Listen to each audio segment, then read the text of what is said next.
G'day groovers, rockers and in between. This is Vinyl Vibes. I'm your host, Jack Hodgins. Today we are talking with lead singer of Racey, Richard Gower. Racey was formed in 1976, originally called Alive and Kicking. The band were popular on the local pub circuit and was soon discovered by producer Mickie Most. Under Most's direction, the group would go on to have hits such as Lay Your Love on Me and Some Girls. The band would perform throughout the 70s and would formally split in 1985. My guest today, Richard Gower, sang lead on all Racey's hits, and today is the CEO of Jam Mountain Music. G'day, Richard, and welcome to Vinyl Vibes. G'day, Jack, and it's good to be on Vinyl Vibes. So let's start at the beginning, Richard. You were born in 1955 in London, England. What was your childhood like? Right, first thing I've got to do is mention that I was actually born in 1950. How that 55 ever came about, I don't know whether it's a publicist, the record company getting it wrong, but anyway, yeah, I was born in 1950 in the inner city London, in the East End of London. Oh, okay, yeah, right, yeah, okay, because that's interesting, Richard, because like on Google it says 1955 everywhere. Yeah, okay, no, but go on, yeah, that's it's good to put that myth to rest, I reckon, yeah. Well, you'll be the first person to do it. So.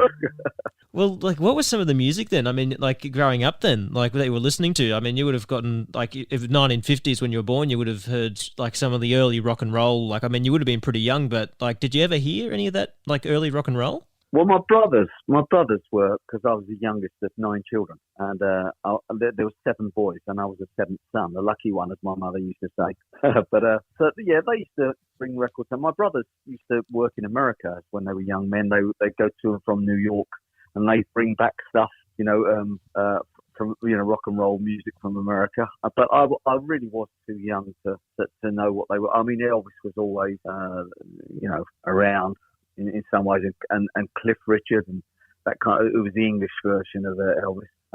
But my music taste probably never started till I was till about 13 or 14 years old, and I was Rolling Stones, the Beatles, more the Beatles than the Rolling Stones. The Rolling Stones were not really where I was at, but the Beatles, the Beach Boys, that was the kind of thing I loved the melodies of the songs. You know, in those days, I say in those days, so I'm talking about music in my time, in my era, it was just such great music. Every record that was released was a good one, a good song. Every record that was released was a good song. And it was also innocent pop, and it was innocent pop music. And it's obviously my age, I'm prepared to accept that, but it seemed a better world.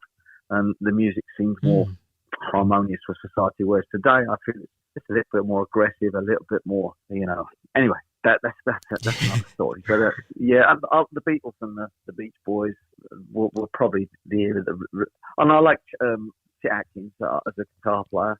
Chuck Berry, I love these rock and roll songs; they were great. Yeah, well, definitely got some classic people there. And I mean, what was the point where you kind of said you wanted to do music? Like, was it pretty early on? Yeah, I was about 14, and when you come from poor areas around the world, whether it's New York or London or wherever, like, there's only one way to get out of it. If you didn't have a great education or parents or money, there's only 2 ways to get out of it. You either became a musician or a boxer. So, that's the sort of area that I came from. Very working class. Like a lot of pop stars come from those areas because they're kind of fighting to get out of it one way or another if they don't get a great education. And so that was the way to get out of it. So about 13, 14 years old, I started to play a guitar. I was listening to the kind of music around that I loved at that time as well, which was when I was about 13 or 14 years old, Small Faces, an English band, Small Faces, The Move, the kind of the English bands that were very popular. And I was listening to them and I thought, God, I'd love to do that. I'd love to, because I love music anyway. And my family were a musical family in the sense that my great-grandfather, who I never met, of course, my mother was, believe it or not, 42 when I was born. So I never met my dad, but he was a concert percussionist for the London Symphony Orchestra. So music's always been in our family. And my sister, my eldest sister, wow, she could play rag piano. She was just great. Never had a musical note training, but she used to sit on that piano. And in the old days, I'm talking about old days in the 50s, late 50s and 60s, she'd go down to the local public house in Stoke Newington where we grew up. And they'd say, because her name was Florence, they'd say, come on, Florrie, get on the piano and play. She'd just get on there and play all night long on piano.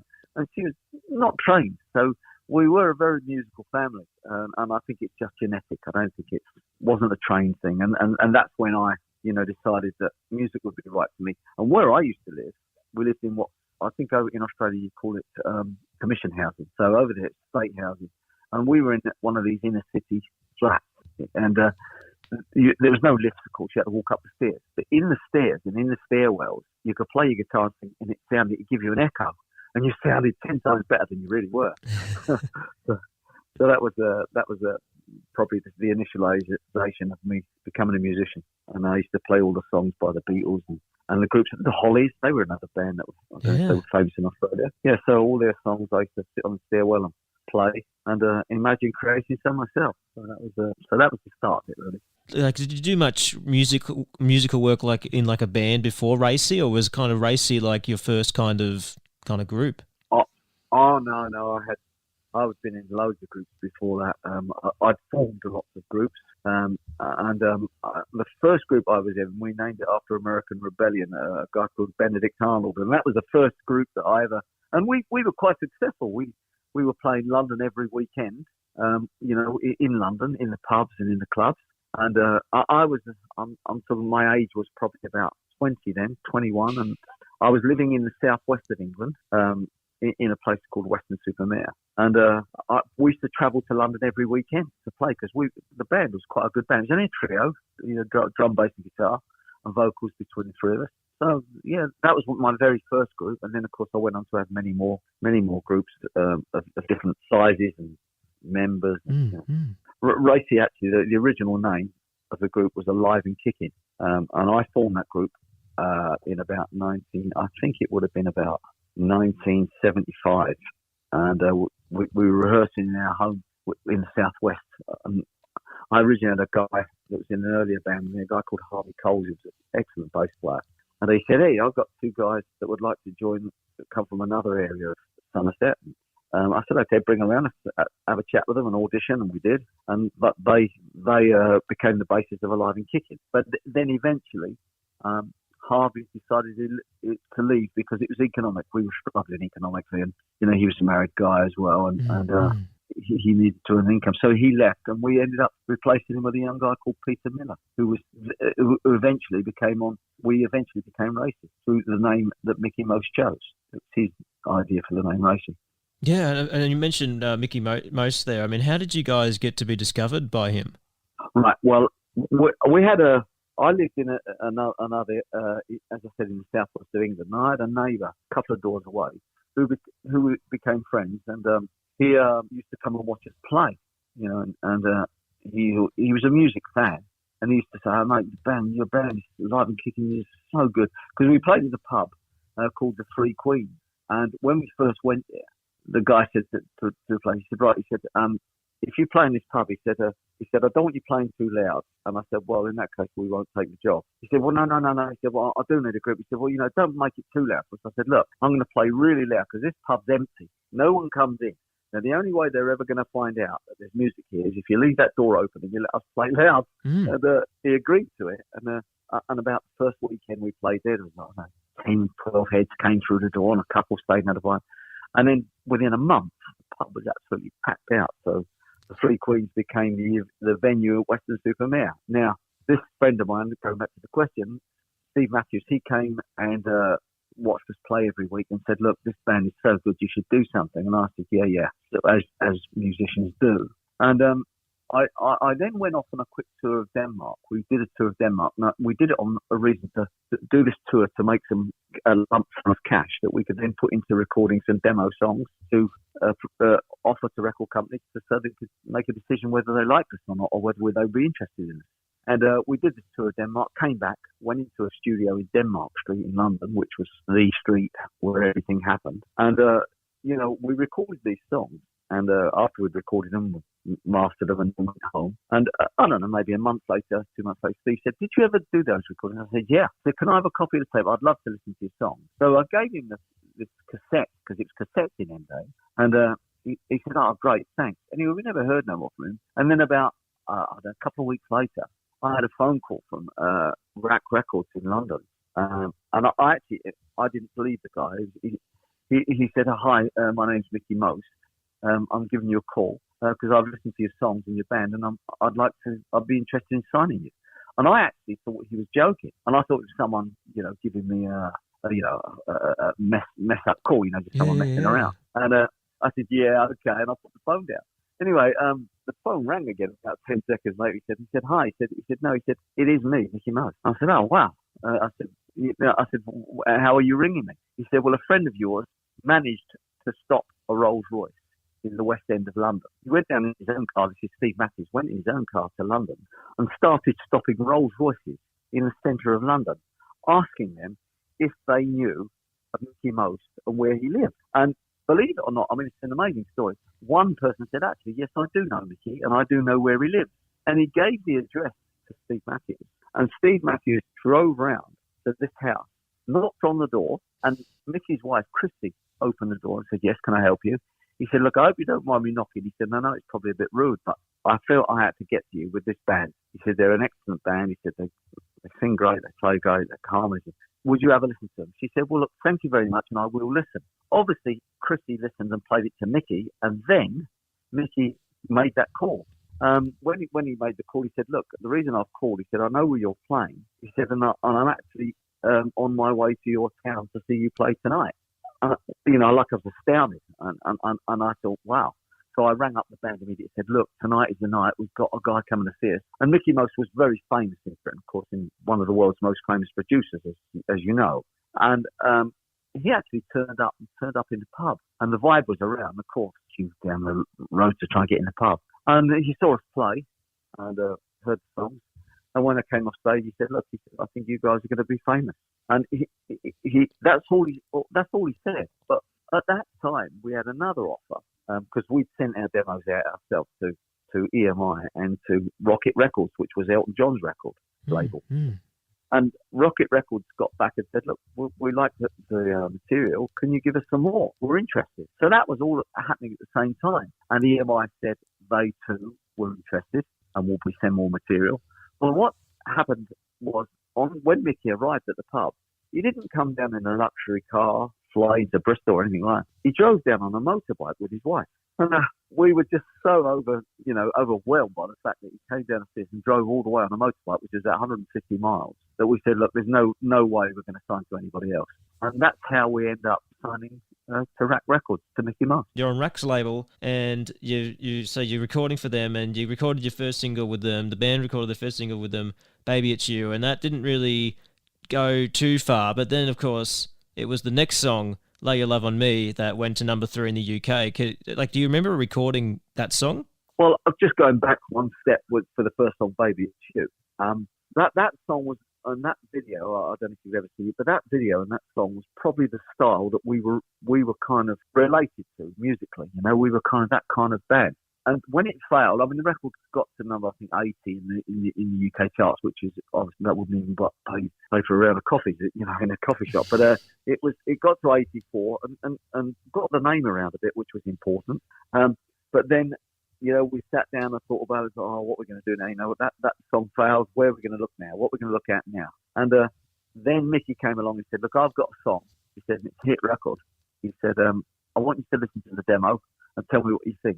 And of course, the song was "Lay Your Love on Me." And we listened to the demo and thought, there is no way we could record that song. No way we could record an ultra pop song like that, because we were not that kind of band. And it's so difficult for a band that's not a pop band. Like, for instance, if they're a country band or a metal band or a rock band, for that group to try and record or sing a pop song, it's so difficult to transfer over. Anyway, so Mickie played us a song, and we thought, well, that's far too poppy for us to be able to comprehend or to adapt to. But anyway, he said, "Look, let's give it a go." He said, "We've got no list." He said, we're booked in the studio for a couple of days, so in we go. But we did find it most difficult to play and sing a pop song just like that. And anyway, eventually the record was made. Mickie made it to a degree that he was happy with. I'm not sure that we were completely happy, but he was the producer, and we were our fate was in his hands, and he was such a famous and successful producer. You just look at the roster of artists he's been famous with, and so we said, okay, we listened to it. And the funny thing after is, once we recorded it and agreed to go with it, he said, right, Richard, he said, this is what the video I've got planned. He said, it's for you. He said, I'm going to get you to do a dance routine. Oh, it was a look of horror on my face. I could tell him. I said, no, Mickie, I'll do anything. I said, but I'm not doing that. And of course, I ended up doing it. So really, we all sell out. But anyway, he got a lady called Flip Colby, who was an American girl. And she was an American dance teacher, and she taught all the girl dancers on Top of the Pops. They were called Legs and Co. and all that dance company.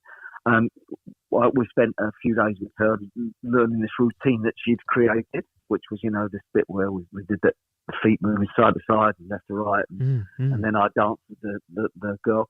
And anyway, we went through it, made the video, and then the record was released and the video was released, and we went home. And I think within about 1 week, the record company rang up and said, hi, Richard, hi guys, can you come to London to do some press? It was as quick as that. It was like a week, like we've been in the music industry for I've been in it since I was 14, playing and touring. And then within 1 month, you find out in some way you have a certain amount of success. And the record went berserk. All the TV stations around the world just loved the dance. They thought it was great. They thought it was amazing and wanted us to perform it everywhere. And, then history took over. I mean, it became a worldwide #1 hit in many countries around the world. And, but I suppose that was the start of Racey's career. It must have been great, though, to have that hit. I mean, did life change for you guys, as soon as it kind of happened? Well, yeah, there's always good and, highs and lows. And the success was like everybody knew who we were, but lots of our fans, original fans, mate, what kind of song is that? You were a much more heavier country type band, and of course we had to live with that. We said, well, look, it was a hit record, it's a big hit record, and we just did it in the studio, and it is what it is. We are now who we are.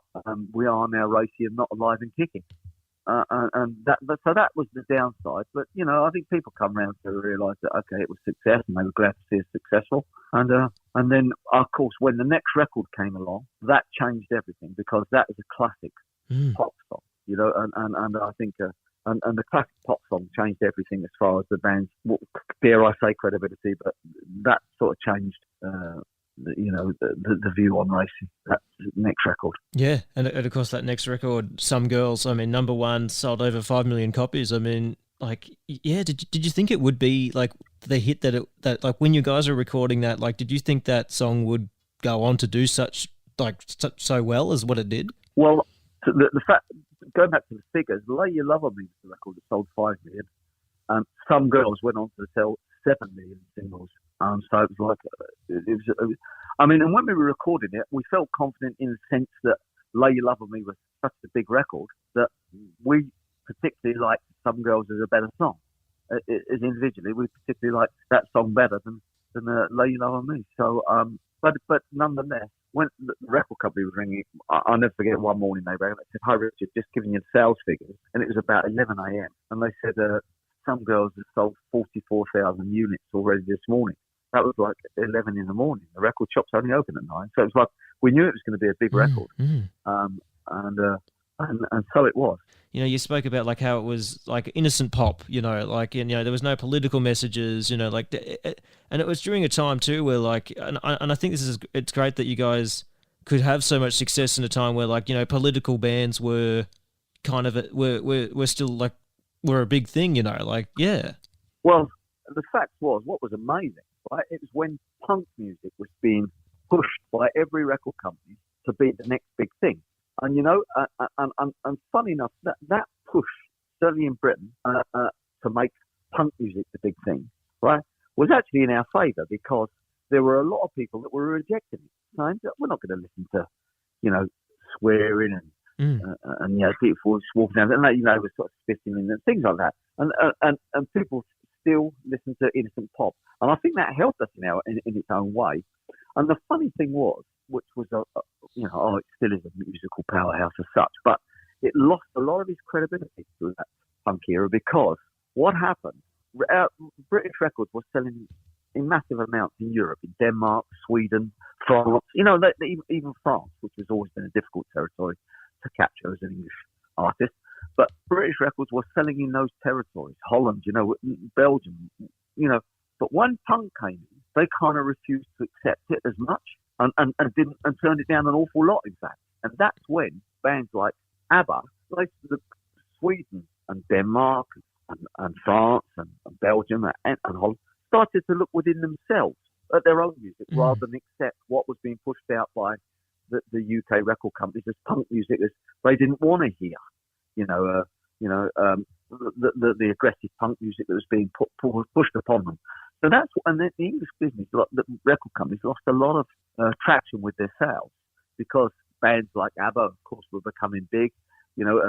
Bands in Holland were becoming big and in their own countries and their own music, and so their internal music industries in those European countries were starting to develop their own music in a big way, which of course affected sales across the UK, and it took a long time to get back, which I think it now is because of that was so in its own way it helped us, that punk music thing, because people say, how can this band come through when punk music is the thing, wow, it's punk music. This band is in the charts and selling millions of records, and I think it was just down to that fact. Well, that's how we perceived it. It was innocent pop, and people were not prepared to accept that kind of aggressive, anti-social, anti-establishment music, at that time, and so that's why we believe it helped us. The band's success continued. Your next single, "Boy Oh Boy," went to 22 in the charts, and I think I think it was I listened to an interview with you, and I think you said it was a choice between "Boy Oh Boy" or the other song "Kitty." And do you reckon had you guys had released "Kitty" instead, that would have been another? Do you think that would have been a bigger hit than "Boy Oh Boy"? Because that went to that. Well, go. Yeah, without a doubt. We chose the wrong song. And to be fair, Mickie did say to us, "What one do you want to go with?" We just picked the wrong song. That's history, and that's you do things in life, and you make mistakes, and you rectify them, you try to. But "Boy Oh Boy" was the wrong song. "Kitty" should have been the one. But there you go. History, all interesting history for your listeners and for people that read the articles. It's interesting to know those kind of things. Oh no, definitely. Is Racey still going today? Are you still doing stuff with your group, or what are you doing today? Well, it's a young people's business, and I think I've seen these guys on stage, the old guys going out there doing it, and I'm all for it. And if they love it and that's what they want to do, that's great. But I now will only ever do sort of selected things. If people say, "Look, hey, we want you to do an appearance on da-da-da, we want you to sing this song, we want to hear a bit of it," then I'll do something like that. But I won't go out and gig anymore for an hour's gig show. I think I'd rather leave it to the young guys now and just concentrate on perhaps the other side of the business. Yeah. And what other side of the business, like production wise, or are you still writing songs, or Well, as you know, well, you may or may not know, I'm not sure. But the songs that I was writing for Rack Up, because after Racey had pretty much had their day, Mickie Most and Rack Publishing signed me as an individual to write for in-house music and songs. And I was with them for probably another 10 years, well after the band was, unsigned as such. And I went on to have success writing for people like Susie Quattro, for Smokey, Hot Chocolate, Candidate. So I wrote songs for those guys. So that was I found that very productive. I found it exciting, and I found it very interesting.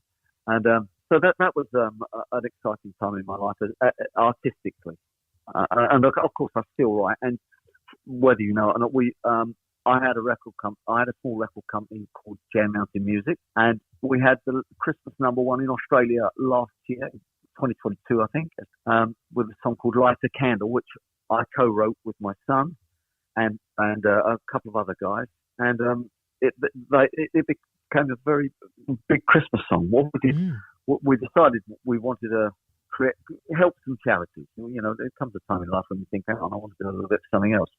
So we picked a charity up in Brisbane, and this charity supports children that have been treated badly in their homes, and I could give you, if you just hang on a second, I'll give you all the details on it. Would you like that? Yeah, absolutely. Yeah. Right. So anyway, the record company is called Jam Mountain Music, and the single off it, which was number one, was what we did. Right, we signed a guy, a young Tasmanian guy, who we felt had potential, and I think he still does. Just needs the right song. His name's Tim Gambles, and we made 2 records with him.